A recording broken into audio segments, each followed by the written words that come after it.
Assalamualaikum warahmatullahi wabarakatuh. Perkenalkan, nama saya Najwa dengan NIM 2303275. Di sini saya akan menjelaskan tentang materi pembahasan yang berjudul penyusunan polisi brief sebagai dokumen advokasi agribisnis.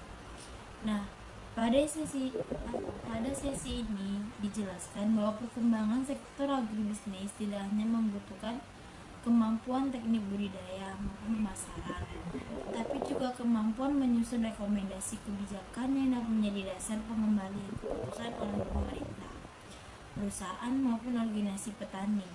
Nah, polisi brief merupakan salah satu bentuk dokumen yang digunakan untuk menyampaikan hasil analisis suatu permasalahan secara singkat, padat, dan berbasis bukti sehingga pembuatan kebijakan dapat memahami persoalan serta solusi yang ditawarkan dengan cepat. Di sini saya akan menjelaskan pengertian dari polisi brief. Polisi brief adalah dokumen singkat yang berisi tentang analisis terhadap suatu masalah publik disertai tentang rekomendasi kebijakan yang realitas, praktis, dan mau dipahami oleh pengambil keputusan. Adapun tujuan dalam polisi brief yaitu menjelaskan masalah yang sedang terjadi, menyampaikan bukti ilmiah mengenai permasalahan tersebut, menawarkan berbagai alternatif solusi, serta memberikan rekomendasi kebijakan yang paling tepat. Nah, dalam bidang ini, agribisnis menyusun polisi brief sangat penting karena banyak persoalan pertanian memerlukan campur tangan pemerintah. Adapun contoh yang terkait dengan campur tangan pemerintah, yang pertama, harga komoditas, distribusi pupuk, ketahanan pangan, perlindungan petani, serta alih fungsi lahan dan perubahan iklim. Nah, mengapa sih polisi brief itu penting? Nah, di sini saya akan menjelaskan dari beberapa alasan. Yang pertama itu membantu pengambilan keputusan, yang dimana pengambilan kebijakan tidak memiliki waktu membaca laporan penelitian panjang. Nah, polisi brief ini menyajikan informasi dalam beberapa halaman sehingga keputusan dapat dibuat lebih cepat. Yang kedua, menghubungkan penelitian dengan kebijakan. Nah, seringkali hasil dari penelitian berhenti di perpustakaan. Karena melalui polisi brief ini, hasil penelitian dapat dikembangkan menjadi dasar kebijakan. Yang ketiga, memberikan solusi. Polisi brief tidak hanya menjelaskan masalah, tapi juga menawarkan solusi yang realistis. Yang keempat, mengurangi kesalahan kebijakan. Nah, keputusan yang dibuat berdasarkan data akan menghasilkan kebijakan yang lebih tepat sasaran. Adapun yang kelima itu jenis dokumen advokasi. Di sini dijelaskan satu persatu. Yang pertama, polisi brief berisi rekomendasi kebijakan secara singkat. Position paper berisi pendapat resmi suatu organisasi mengenai suatu isu. Executive summary meringkaskan hasil penelitian. Polisi memo catatan singkat kepada pimpinan mengenai suatu persoalan. Nah, naskah akademik itu dia dokumen ilmiah sebagai dasar penyusun peraturan. Kemudian dijelaskan perbedaan masing-masing dalam dokumen tersebut. Yang kelima itu struktur polisi brief. Nah, bagian merupakan inti pembahasan yaitu judul harus singkat dan menarik. Nah, contohnya itu meningkatkan produktivitas kelapa sawit melalui perbaikan infrastruktur jalan kebun. Nah, itu bisa diringkas berisi gambaran singkat mengenai masalah dan solusi. Nah, latar belakang itu dia menjelaskan kondisi saat ini, penyebab masalah, dampaknya, urgensi penyelesaian, serta analisis masalah dan analisis berdasarkan data statistik, hasil penelitian, teori, kondisi lapangan, serta alternatif kebijakan. Nah, dijelaskan juga beberapa pilihan solusi berserta kelebihan dan kekurangannya. Adapun rekomendasi kebijakan, nah dipilih alternatif terbaik yang paling realistis. Yang keenam itu dia cara mengisi latar belakang masalah, yang dimana latar belakang harus menjawab pertanyaan apa masalahnya, mengapa masalah itu penting, dan siapa yang terdampak, dan apa akibat jika tidak diselesaikan. Nah, di sini saya mengambil contoh produksi kelapa sawit di suatu daerah menurun karena kondisi jalan kebun rusak, sehingga pengangkutan TBS-nya itu terlambat. Akibatnya kualitas buah menurun dan harga jual menjadi lebih rendah. Menyusun analisis masalah. Analisis masalah dilakukan menggunakan data. Nah, misalnya itu data BPS, data Kementerian Pertanian, hasil penelitian, observasi lapangan, serta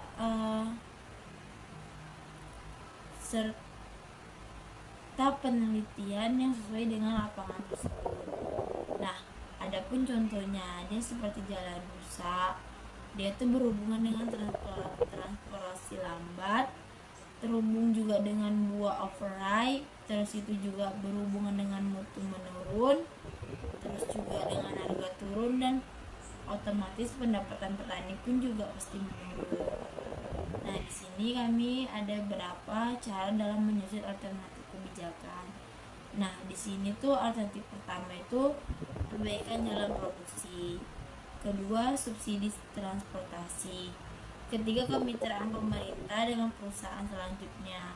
Nah, ini tuh lebih dijelaskan kelebihan dan kelemahannya. Terus itu menurut rekomendasi kebijakan. Nah, kebijakan rekomendasi itu harus jelas, realistis, dan dilaksanakan berbasis bukti. Contohnya, pemerintah daerah perlu mengalokasikan anggaran khusus untuk membangun jalan produksi sepanjang sentra kelapa sawit agar distribusi TBS menjadi lebih efisien. Nah, adapun kesalahan dalam menulis polisi brief. Beberapa kesalahan dilakukan terlalu banyak teori, data tidak jelas sumbernya, tidak memberikan solusi, bahasa terlalu akademik, tidak fokus pada satu masalah, rekomendasi tidak realitas. Dan selanjutnya contoh sederhana dalam polisi brief. Nah, judulnya itu peningkatan harga jual TBS petani melalui perbaikan infrastruktur jalan produksi. Nah, masalahnya harga TBS petani rendah karena keterlambatan pengangkutan. Judulnya itu jalan rusak, kendala terbatas, jarak ke pabrik jauh, dan alternatifnya itu perbaikan jalan, bantuan kendaraan angkut, kerjasama dengan perusahaan, dan adapun rekomendasinya. Nah, pemerintah daerah mengalokasikan dana pembangunan jalan produksi dan membantu kemitraan logistik dengan perusahaan perkebunan.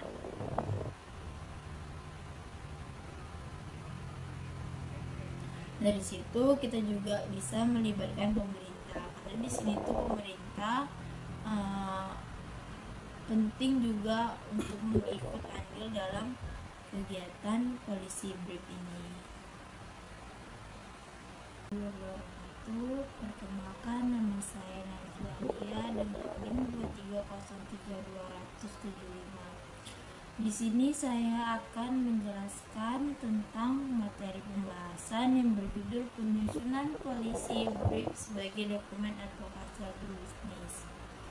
Nah, pada sesi ini dijelaskan bahwa perkembangan sektor agribisnis tidak hanya membutuhkan kemampuan teknik budidaya maupun pemasaran, tapi juga kemampuan menyusun rekomendasi kebijakan yang dapat menjadi dasar pengembalian keputusan oleh pemerintah, perusahaan maupun organisasi petani. Nah, polisi brief merupakan salah satu bentuk dokumen yang digunakan untuk menyampaikan hasil analisis suatu permasalahan secara singkat, padat, dan berbasis bukti, sehingga pembuatan kebijakan dapat memahami persoalan serta solusi yang ditawarkan dengan cepat. Di sini saya akan menjelaskan pengertian dari polisi brief.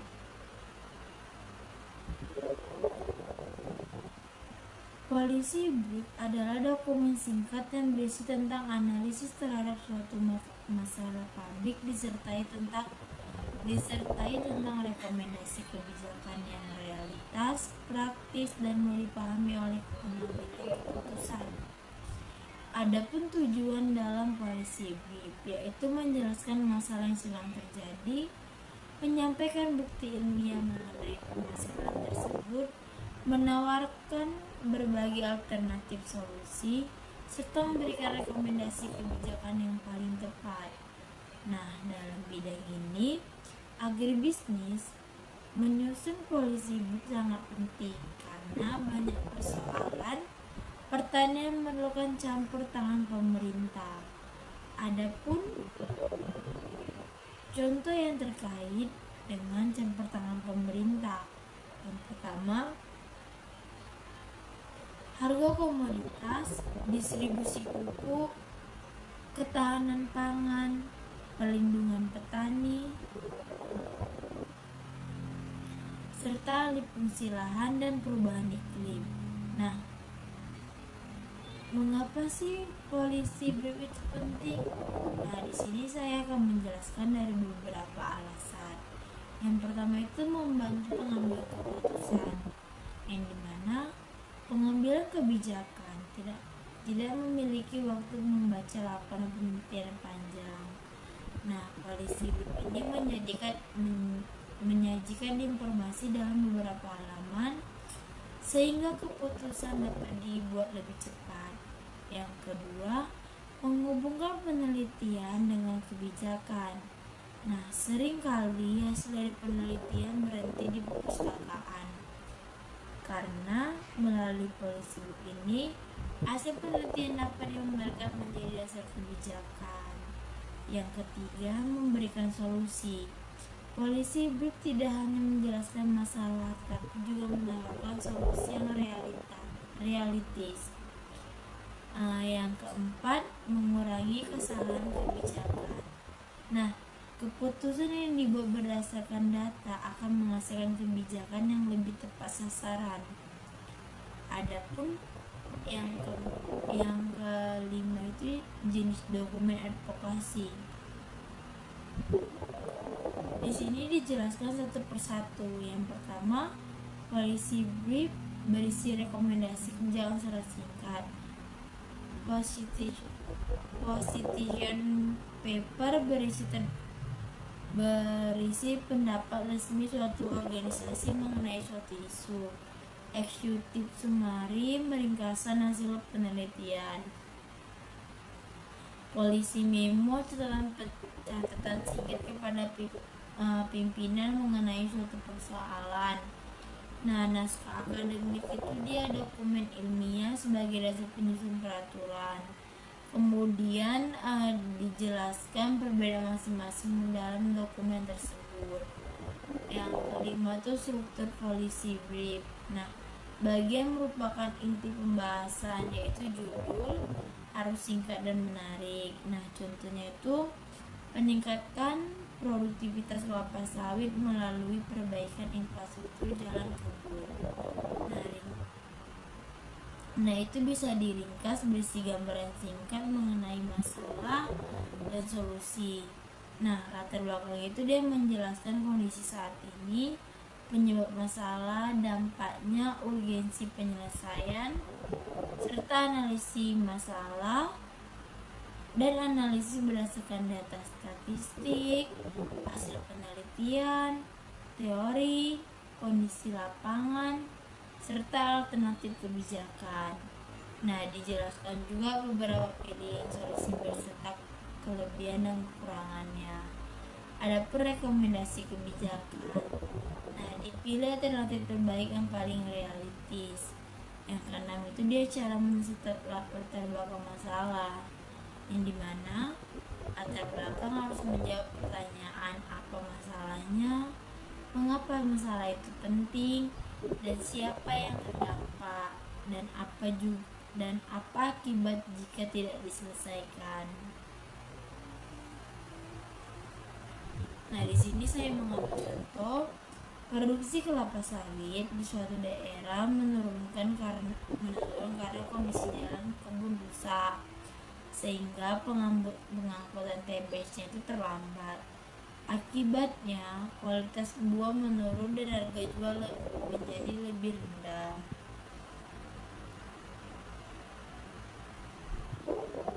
Menyusun analisis masalah.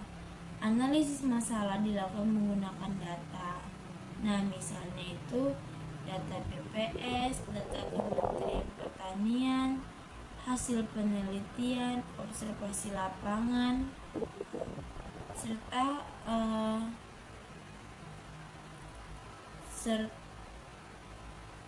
penelitian yang sesuai dengan lapangan tersebut.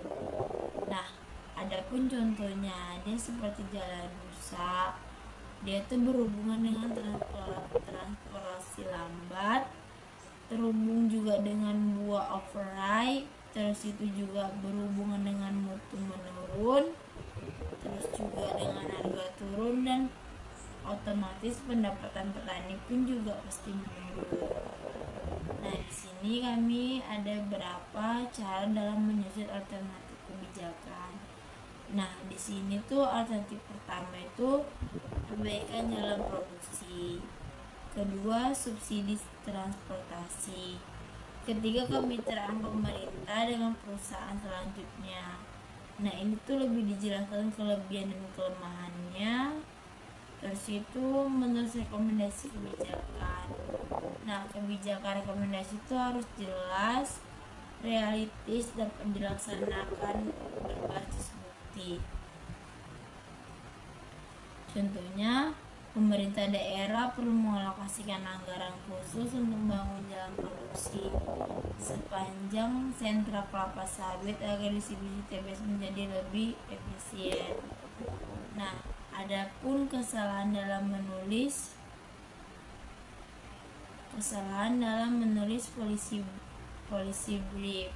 Beberapa kesalahan dilakukan terlalu banyak teori, data tidak jelas sumbernya, tidak memberikan solusi, bahasa terlalu akademik, tidak fokus pada satu masalah, rekomendasi tidak realitas.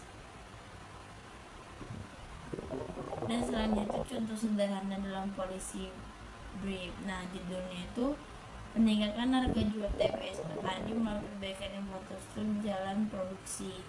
Nah, masalahnya harga TBS petani rendah karena keterlambatan pengangkutan. Penyebabnya itu jalan rusak, kendala terbatas, jarak ke pabrik jauh, dan alternatifnya itu perbaikan jalan, bantuan kendaraan angkut, kerjasama dengan perusahaan, dan adapun rekomendasinya.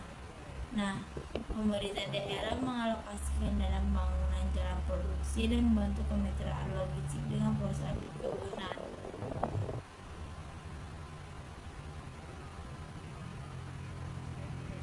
Dari situ kita juga bisa melibatkan pemerintah, karena di sini tuh pemerintah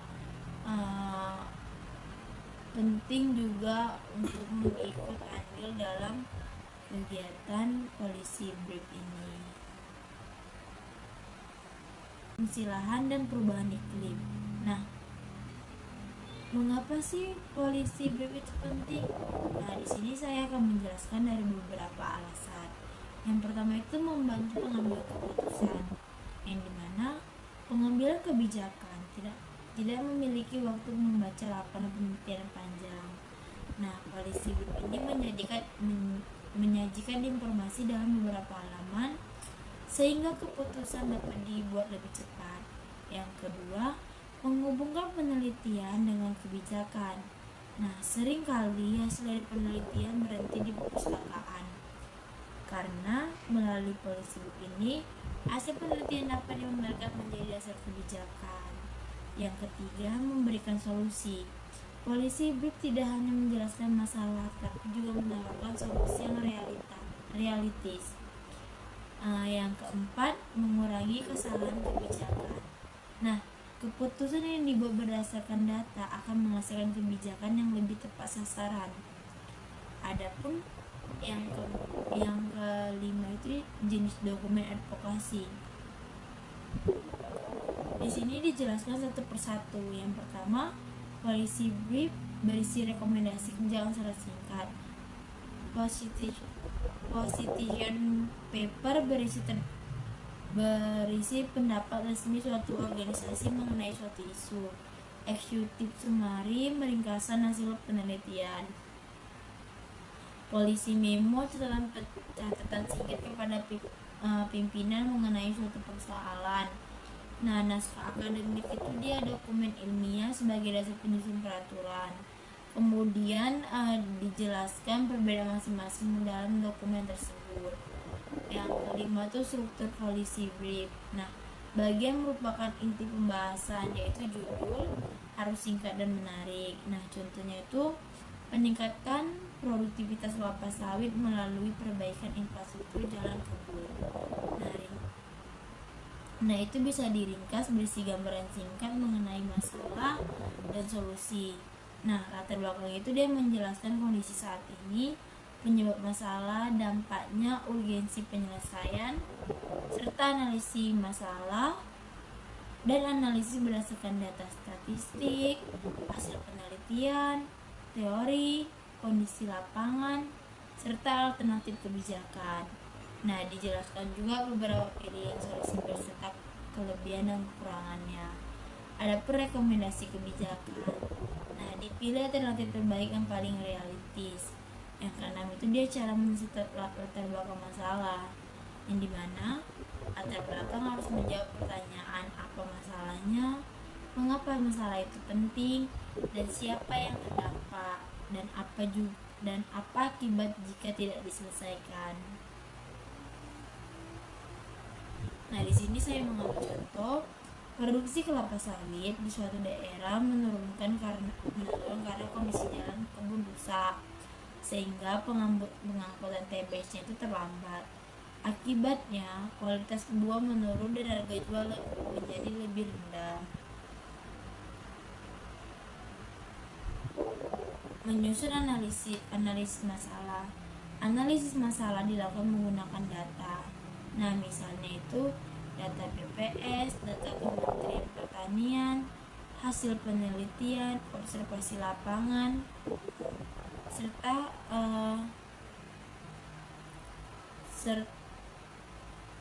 penelitian yang sesuai dengan lapangan tersebut. Nah, adapun contohnya dia seperti jalan rusak, dia itu berhubungan dengan transportasi lambat, terhubung juga dengan buah overripe, terus itu juga berhubungan dengan mutu menurun, terus juga dengan harga turun, dan otomatis pendapatan petani pun juga pasti menurun. Nah, di sini kami ada beberapa cara dalam menyusun alternatif kebijakan. Nah, di sini tuh alternatif pertama itu perbaikan jalan produksi, kedua subsidi transportasi, ketiga kemitraan pemerintah dengan perusahaan selanjutnya. Nah, ini tuh lebih dijelaskan kelebihan dan kelemahannya. Terus itu menurut rekomendasi kebijakan. Nah, kebijakan rekomendasi itu harus jelas, realistis, dapat dilaksanakan berbasis bukti. Contohnya, pemerintah daerah perlu mengalokasikan anggaran khusus untuk membangun jalan produksi sepanjang sentra kelapa sawit agar distribusi TBS menjadi lebih efisien. Nah, adapun kesalahan dalam menulis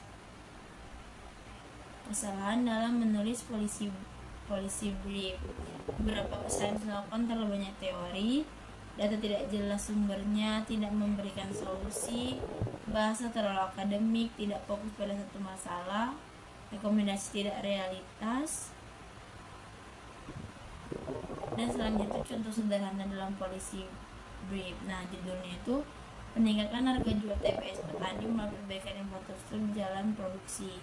Nah, masalahnya harga TBS petani rendah karena keterlambatan pengangkutan. Penyebabnya itu jalan rusak, kendala terbatas, jarak ke pabrik jauh, dan alternatifnya itu perbaikan jalan, bantuan kendaraan angkut, kerjasama dengan perusahaan, dan adapun rekomendasinya. Nah, pemerintah daerah mengalokasikan dana pembangunan jalan produksi dan membantu kemitraan logistik dengan perusahaan perkebunan.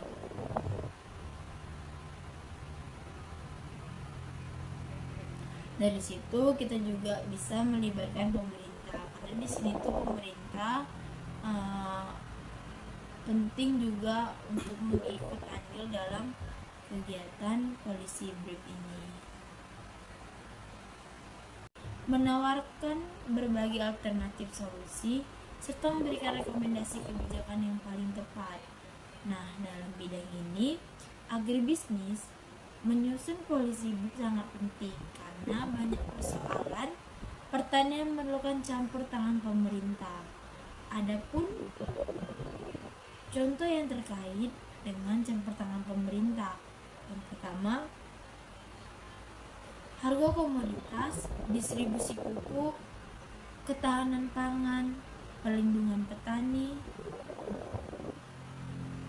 serta alih fungsi lahan dan perubahan iklim. Nah, mengapa sih polisi brief itu penting?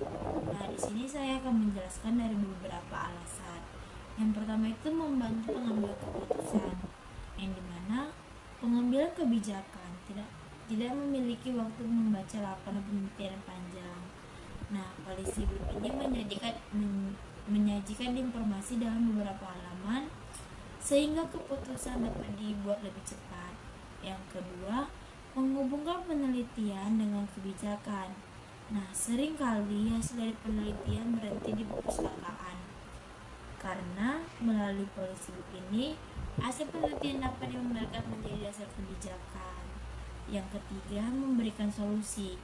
Polisi brief tidak hanya menjelaskan masalah, tapi juga menawarkan solusi yang realistis.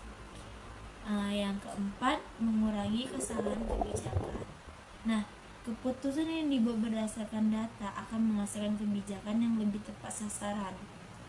Adapun yang kelima itu jenis dokumen advokasi. Di sini dijelaskan satu persatu. Yang pertama, polisi brief berisi rekomendasi kebijakan secara singkat. Position paper berisi pendapat resmi suatu organisasi mengenai suatu isu. Executive summary meringkaskan hasil penelitian. Polisi memo catatan singkat kepada pimpinan mengenai suatu persoalan. Nah, naskah akademik itu dia dokumen ilmiah sebagai dasar penyusun peraturan. Kemudian dijelaskan perbedaan masing-masing dalam dokumen tersebut. Yang kelima itu struktur polisi brief. Nah, bagian merupakan inti pembahasan, yaitu judul harus singkat dan menarik. Nah, contohnya itu meningkatkan produktivitas kelapa sawit melalui perbaikan infrastruktur jalan kebun. Nah, itu bisa diringkas berisi gambaran singkat mengenai masalah dan solusi. Nah, latar belakang itu dia menjelaskan kondisi saat ini, penyebab masalah, dampaknya, urgensi penyelesaian, serta analisis masalah dan analisis berdasarkan data statistik, hasil penelitian, teori, kondisi lapangan, serta alternatif kebijakan. Nah, dijelaskan juga beberapa pilihan solusi berserta kelebihan dan kekurangannya. Ada rekomendasi kebijakan. Nah, dipilih alternatif terbaik yang paling realistis. Yang keenam itu dia cara mencetak latar belakang masalah, yang dimana latar belakang harus menjawab pertanyaan apa masalahnya, mengapa masalah itu penting, dan siapa yang terdampak, dan apa akibat jika tidak diselesaikan. Nah, di sini saya mengambil contoh produksi kelapa sawit di suatu daerah menurun karena kondisi jalan kebun rusak, sehingga pengangkutan TBS-nya itu terlambat. Akibatnya kualitas buah menurun dan harga jual menjadi lebih rendah. Menyusun analisis masalah. Analisis masalah dilakukan menggunakan data.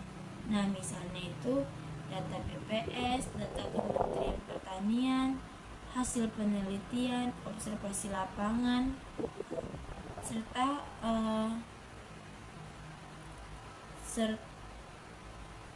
penelitian yang sesuai dengan lapangan tersebut. Nah, adapun contohnya ada seperti jalan rusak, Dia tuh berhubungan dengan transportasi lambat, terhubung juga dengan buah override, terus itu juga berhubungan dengan mutu menurun, terus juga dengan harga turun, dan otomatis pendapatan petani pun juga pasti menurun. Nah, di sini kami ada beberapa cara dalam menyusun alternatif kebijakan. Nah, di sini tuh alternatif pertama itu perbaikan jalan produksi. Kedua, subsidi transportasi. Ketiga, kemitraan pemerintah dengan perusahaan selanjutnya. Nah, ini tuh lebih dijelaskan kelebihan dan kelemahannya. Terus itu menurut rekomendasi kebijakan. Nah, kebijakan rekomendasi itu harus jelas, realistis, dapat dilaksanakan berbasis bukti.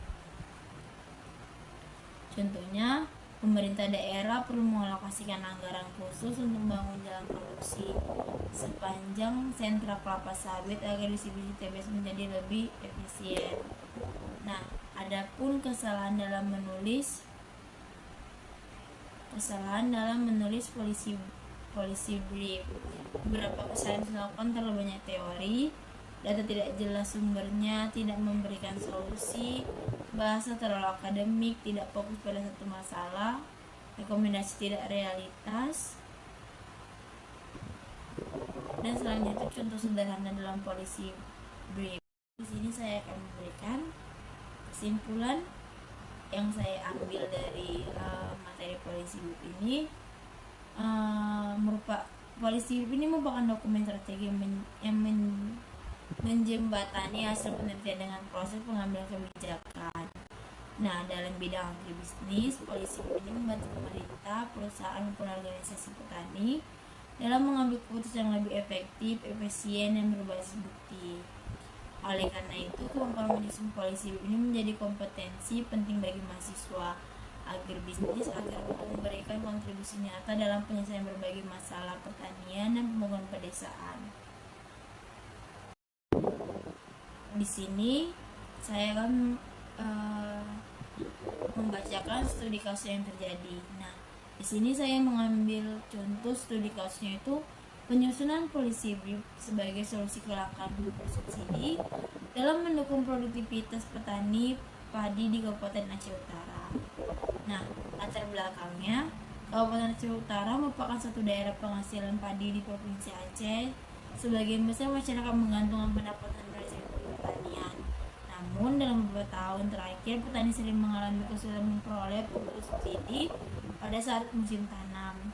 Nah, kelangkaan pupuk terjadi akibat beberapa faktor seperti keterbatasan kuota pupuk dari pemerintah, distribusi tidak merata, serta keterlambatan penyaluran. Hingga adanya juga dugaan penyalahgunaan distribusi pupuk oleh oknum tertentu. Akibatnya banyak petani terpaksa membeli pupuk non subsidi dengan harga yang jauh lebih mahal atau bahkan mengurangi dosis pemupukan. Kontribusi tersebut menyebabkan produktivitas padi menurun, biaya produksi meningkat, serta pendapatan petani berkurang.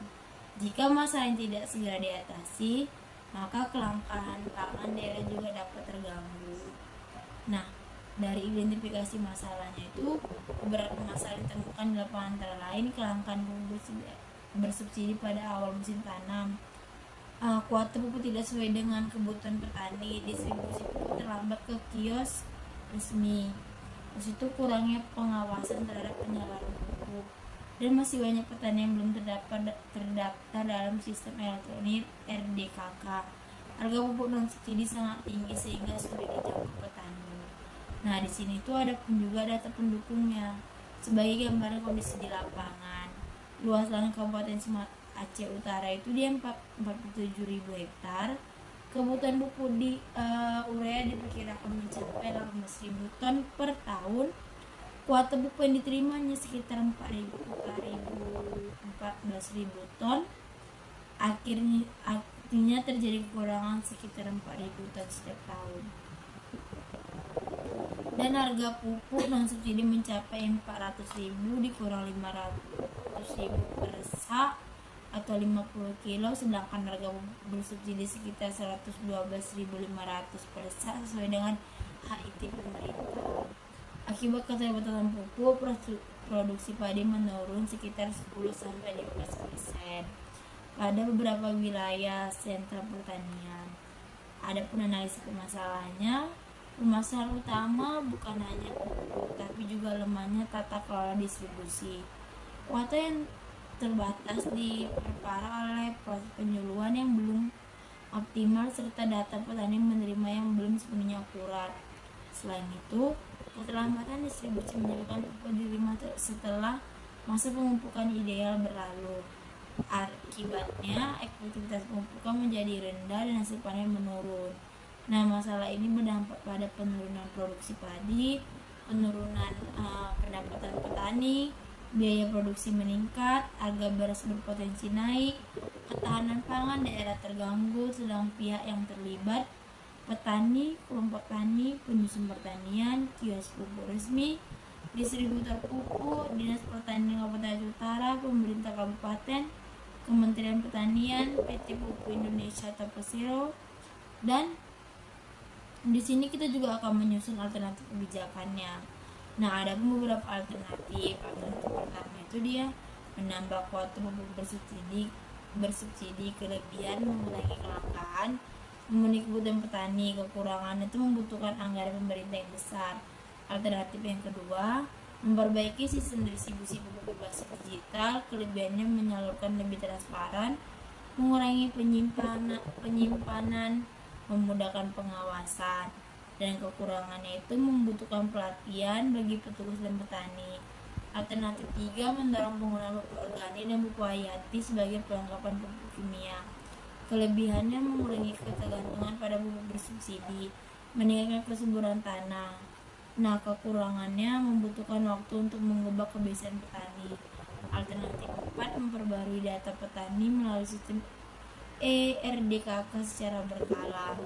Kelebihannya, penyaluran lebih tepat sasaran, mengurangi petani yang tidak terdaftar. Nah, kekurangannya membutuhkan koordinasi antar instansi dan rekomendasi kebijakan. Nah, di sini rekomendasi kebijakan itu berdasarkan analisis, kebijakan yang paling efektif adalah mengintegrasikan perbaikan sistem distribusi, pupuk basis digital, pembaruan data ERDKK secara berkala, serta pengawasan distribusi yang lebih ketat. Selain itu, pemerintah daerah perlu memberikan pelatihan penggunaan pupuk organik sebagai alternatif untuk mengurangi ketergantungan terhadap pupuk bersubsidi. Nah, dampak jika kebijakan dilaksanakan, distribusi pupuk menjadi lebih tepat sasaran, kelangkaan pupuk dapat diminimalkan, produksi padi meningkat, pendapatan petani bertambah, penyimpangan distribusi berkurang, ketahanan pangan daerah menjadi baik. Di sini saya akan membacakan studi kasus yang terjadi. Nah, di sini saya mengambil contoh studi kasusnya itu penyusunan polisi BRIP sebagai solusi kelangkaan pupuk bersubsidi dalam mendukung produktivitas petani padi di Kabupaten Aceh Utara. Nah, latar belakangnya, Kabupaten Aceh Utara merupakan satu daerah penghasilan padi di Provinsi Aceh. Sebagian besar masyarakat menggantungkan pendapatan dari sektor pertanian. Namun, dalam beberapa tahun terakhir, petani sering mengalami kesulitan memperoleh pupuk subsidi pada saat musim tanam. Nah, kelangkaan pupuk terjadi akibat beberapa faktor seperti keterbatasan kuota pupuk dari pemerintah, distribusi yang tidak merata, serta keterlambatan penyaluran. Hingga adanya dugaan penyalahgunaan distribusi pupuk oleh oknum tertentu. Akibatnya, banyak petani terpaksa membeli pupuk non-subsidi dengan harga yang jauh lebih mahal atau bahkan mengurangi dosis pemupukan. Kontribusi tersebut menyebabkan produktivitas padi menurun, biaya produksi meningkat, serta pendapatan petani berkurang. Jika masalah yang tidak segera diatasi, maka kelangkaan pangan daerah juga dapat terganggu. Nah, dari identifikasi masalahnya itu, beberapa masalah ditemukan di lapangan antara lain kelangkaan pupuk bersubsidi pada awal musim tanam, kuota pupuk tidak sesuai dengan kebutuhan petani, distribusi pupuk terlambat ke kios resmi, terus itu kurangnya pengawasan terhadap penyaluran pupuk, dan masih banyak petani yang belum terdaftar dalam sistem elektronik RDKK. Harga pupuk non subsidi sangat tinggi sehingga sulit dijangkau petani. Nah, di sini tuh ada pun juga data pendukungnya. Sebagai gambaran kondisi di lapangan, luas lahan Kabupaten Aceh Utara itu dia 47.000 hektar.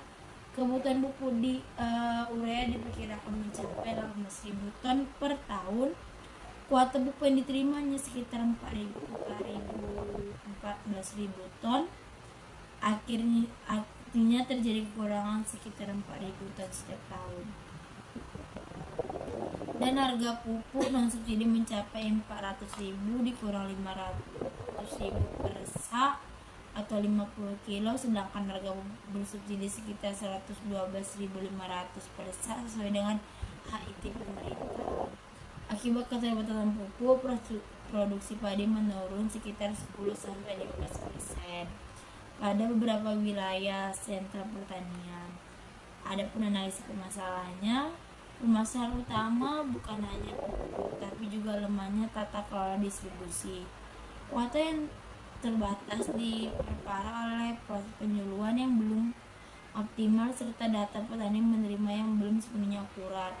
Selain itu, keterlambatan distribusi menyebabkan pupuk diterima setelah masa pemupukan ideal berlalu.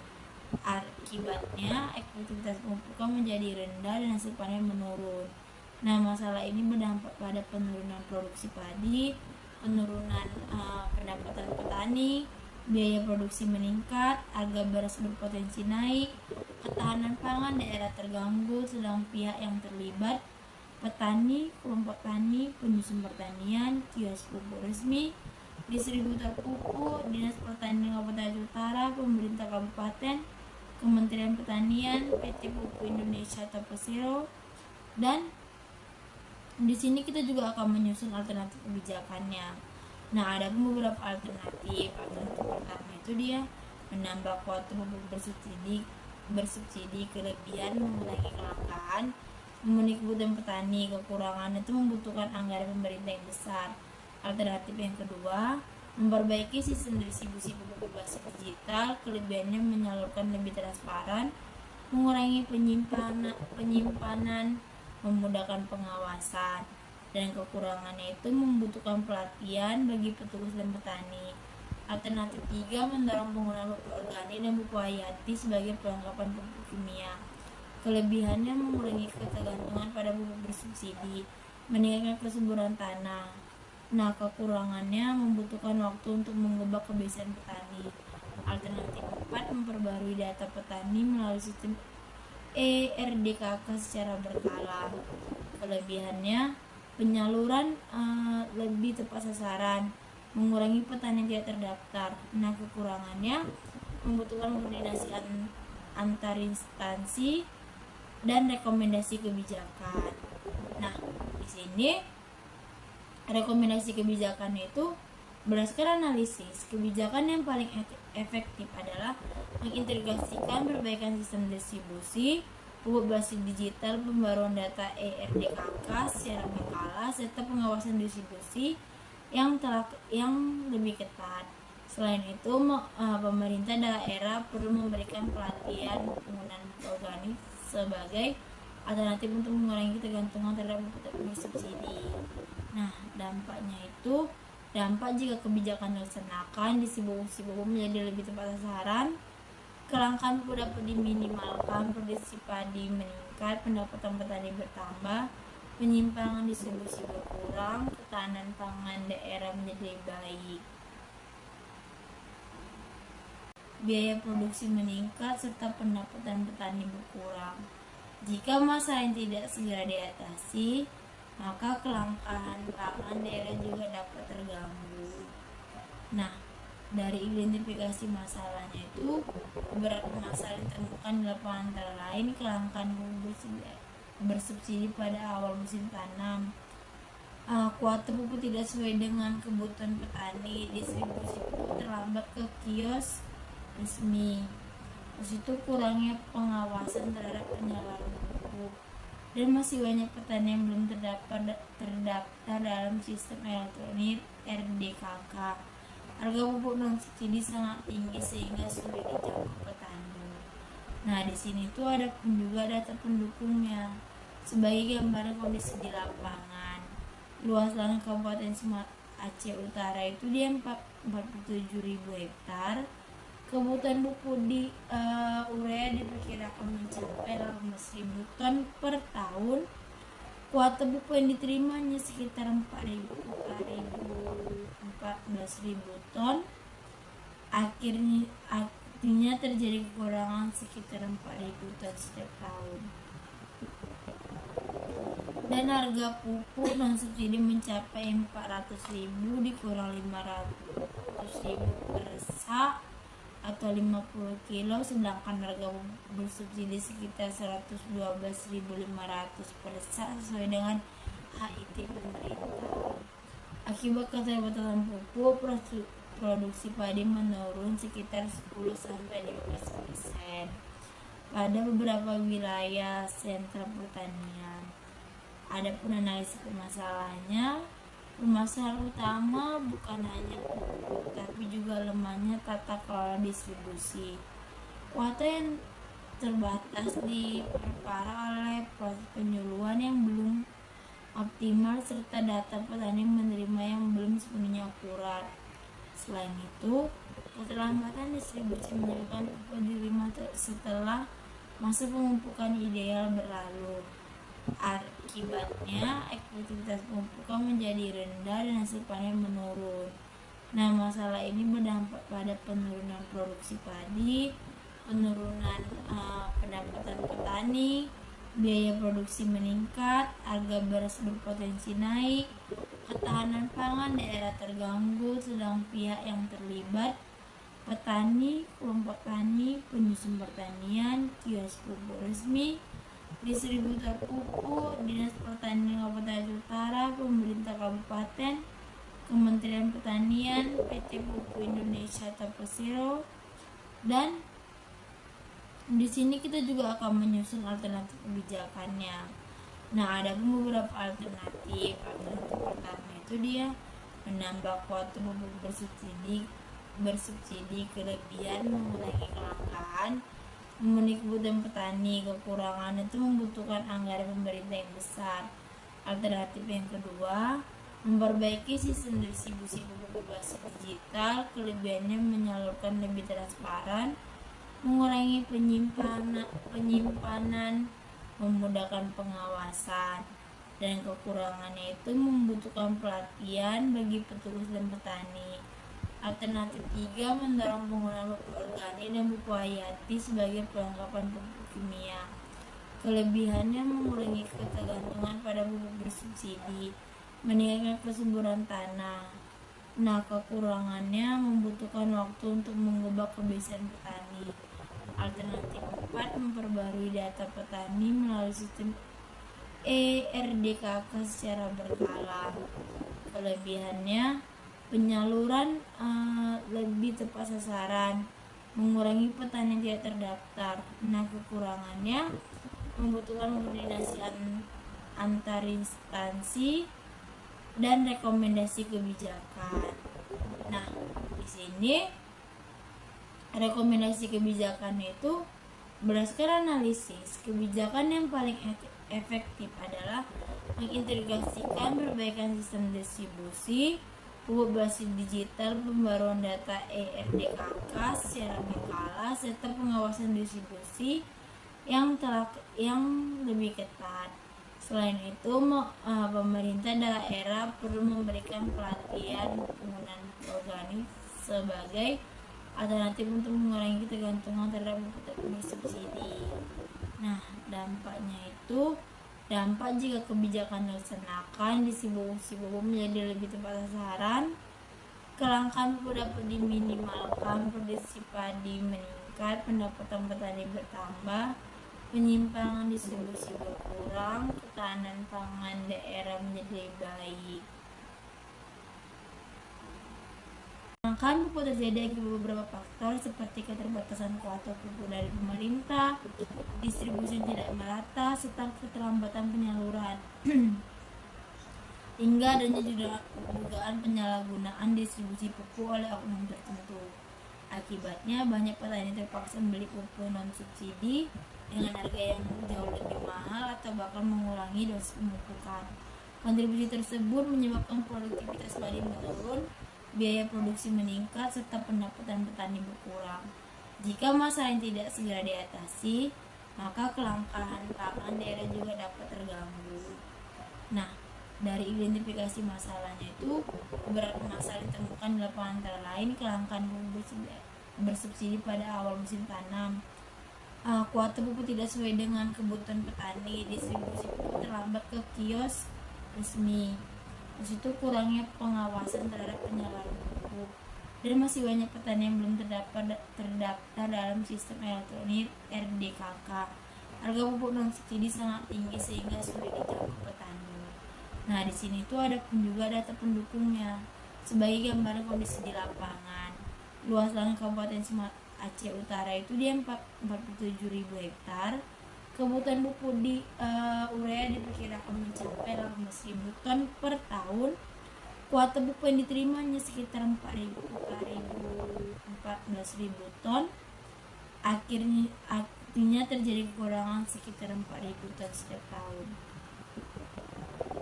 Dan harga pupuk non subsidi mencapai 400.000 dikurang 500.000 per sak atau 50 kilo, sedangkan harga bersubsidi sekitar 112.500 per sak sesuai dengan HIT pemerintah. Akibat keterbatasan pupuk, produksi padi menurun sekitar 10-15% pada beberapa wilayah sentra pertanian. Adapun analisis masalahnya, permasalahan utama bukan hanya pupuk, tapi juga lemahnya tata kelola distribusi. Kuota yang terbatas diperparah oleh proses penyuluhan yang belum optimal serta data petani menerima yang belum sepenuhnya akurat. Selain itu, keterlambatan distribusi menyebabkan pupuk diterima setelah masa pemupukan ideal berlalu. Akibatnya, efektivitas pemupukan menjadi rendah dan hasil panen menurun. Nah, masalah ini berdampak pada penurunan produksi padi, penurunan pendapatan petani, biaya produksi meningkat, harga beras berpotensi naik, ketahanan pangan daerah terganggu, sedang pihak yang terlibat, petani, kelompok tani, penyusun pertanian, kios pupuk resmi, distributor pupuk, Dinas Pertanian Kabupaten Aceh Utara, pemerintah kabupaten, Kementerian Pertanian, PT Pupuk Indonesia atau Persero, dan di sini kita juga akan menyusun alternatif kebijakannya. Nah, ada beberapa alternatif. Alternatif pertama itu dia menambah kuota pupuk bersubsidi kelebihan, mengurangi kelangkaan, memenuhi kebutuhan petani. Kekurangan itu membutuhkan anggaran pemerintah yang besar. Alternatif yang kedua, memperbaiki sistem distribusi pupuk berbasis digital. Kelebihannya menyalurkan lebih transparan, mengurangi penyimpanan, memudahkan pengawasan. Dan kekurangannya itu membutuhkan pelatihan bagi petugas dan petani. Alternatif 3, mendorong penggunaan pupuk organik dan pupuk hayati sebagai perlengkapan pupuk kimia. Kelebihannya mengurangi ketergantungan pada pupuk bersubsidi, meningkatkan kesuburan tanah. Nah, kekurangannya membutuhkan waktu untuk mengubah kebiasaan petani. Alternatif 4, memperbarui data petani melalui sistem ERDKK secara berkala. Kelebihannya penyaluran lebih tepat sasaran, mengurangi petani yang tidak terdaftar. Nah, kekurangannya membutuhkan koordinasi antar instansi dan rekomendasi kebijakan. Nah, di sini rekomendasi kebijakan itu berdasarkan analisis, kebijakan yang paling efektif adalah mengintegrasikan perbaikan sistem distribusi pupuk berbasis digital, pembaruan data ERDKK secara berkala, serta pengawasan distribusi yang lebih ketat. Selain itu, pemerintah daerah perlu memberikan pelatihan penggunaan pupuk organik sebagai alternatif untuk mengurangi ketergantungan terhadap pupuk bersubsidi. Nah, dampak jika kebijakan dilaksanakan, distribusi pupuk menjadi lebih tepat sasaran, kelangkaan pupuk dapat diminimalkan, produksi padi meningkat, pendapatan petani bertambah, penyimpangan distribusi berkurang, ketahanan pangan daerah menjadi baik. Ini juga dugaan penyalahgunaan distribusi pupuk oleh oknum tertentu. Akibatnya banyak petani terpaksa membeli pupuk non subsidi dengan harga yang jauh lebih mahal atau bahkan mengurangi dosis pemupukan. Kontribusi tersebut menyebabkan produktivitas padi menurun, biaya produksi meningkat, serta pendapatan petani berkurang. Jika masalah yang tidak segera diatasi, maka kelangkaan pangan daerah juga dapat terganggu. Nah, dari identifikasi masalahnya itu, beberapa masalah yang ditemukan di lapangan antara lain kelangkaan pupuk bersubsidi pada awal musim tanam, kuota pupuk tidak sesuai dengan kebutuhan petani, distribusi pupuk terlambat ke kios resmi, terus itu kurangnya pengawasan terhadap penyaluran pupuk, dan masih banyak petani yang belum terdaftar dalam sistem elektronik RDKK. Harga pupuk non subsidi sangat tinggi sehingga sulit dijangkau petani. Nah, di sini tuh ada juga data pendukungnya. Sebagai gambaran kondisi di lapangan, luas lahan Kabupaten Aceh Utara itu dia 47.000 hektar. Kebutuhan pupuk di urea diperkirakan mencapai 18.000 ton per tahun. Kuota pupuk yang diterima hanya sekitar 14.000 ton. Artinya terjadi kekurangan sekitar 4.000 ton setiap tahun.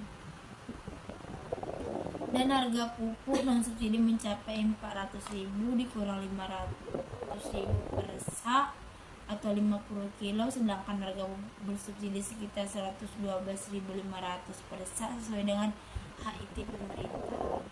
Akibat keterbatasan pupuk, produksi padi menurun sekitar 10-15% pada beberapa wilayah sentra pertanian. Adapun analisis permasalahannya, permasalahan utama bukan hanya pupuk, tapi juga lemahnya tata kelola distribusi. Kuota yang terbatas diperparah oleh proses penyuluhan yang belum optimal serta data petani menerima yang belum sepenuhnya akurat. Selain itu, keterlambatan distribusi menyebabkan pupuk diterima setelah masa pemupukan ideal berlalu. Akibatnya, efektivitas pemupukan menjadi rendah dan hasil panen menurun. Nah, masalah ini berdampak pada penurunan produksi padi, penurunan pendapatan petani, biaya produksi meningkat, harga beras berpotensi naik, ketahanan pangan daerah terganggu, sedang pihak yang terlibat, petani, kelompok tani, penyusun pertanian, kios pupuk resmi, distributor pupuk, Dinas Pertanian Kabupaten Aceh Utara, pemerintah kabupaten, Kementerian Pertanian, PT Pupuk Indonesia atau Persero, dan di sini kita juga akan menyusun alternatif kebijakannya. Nah, ada beberapa alternatif. Alternatif pertama itu dia menambah kuota pupuk bersubsidi kelebihan, mengurangi kelangkaan, memenuhi kebutuhan petani. Kekurangan itu membutuhkan anggaran pemerintah yang besar. Alternatif yang kedua, memperbaiki sistem distribusi pupuk berbasis digital. Kelebihannya menyalurkan lebih transparan, mengurangi penyimpanan, memudahkan pengawasan. Dan kekurangannya itu membutuhkan pelatihan bagi petugas dan petani. Alternatif 3, mendorong penggunaan pupuk organik dan pupuk hayati sebagai pelengkapan pupuk kimia. Kelebihannya mengurangi ketergantungan pada pupuk bersubsidi, meningkatkan kesuburan tanah. Nah, kekurangannya membutuhkan waktu untuk mengubah kebiasaan petani. Alternatif 4, memperbarui data petani melalui sistem ERDKK secara berkala. Kelebihannya penyaluran lebih tepat sasaran, mengurangi petani yang tidak terdaftar. Nah, kekurangannya membutuhkan koordinasi antar instansi dan rekomendasi kebijakan. Nah, di sini rekomendasi kebijakan itu berdasarkan analisis, kebijakan yang paling efektif adalah mengintegrasikan perbaikan sistem distribusi pupuk berbasis digital, pembaruan data ERDKK secara. Nah, kesimpulan yang diambilkan dari kasus tersebut, kasus kelangkaan pupuk subsidi Kabupaten Aceh Utara menjadi masalah pertanian tidak hanya berkaitan dengan ketersediaan sarana produksi, tetapi juga dengan tata kelola kebijakan. Melalui penyusunan polisi begini, pemerintah melalui dokumen yang ringkas dan berbasis data untuk memahami akar permasalahan, serta mengevaluasi berbagai alternatif solusi dan menetapkan rekomendasi kebijakan yang paling efektif. Dengan demikian, polisi menjadi instrumen penting dalam mendukung pengambilan keputusan mampu meningkatkan kesejahteraan petani sekaligus menjaga ketahanan pangan daerah petani. Sekian dari saya, bila saya mohon maaf Maaf, wabillahi hidayah. Wassalamualaikum warahmatullahi wabarakatuh.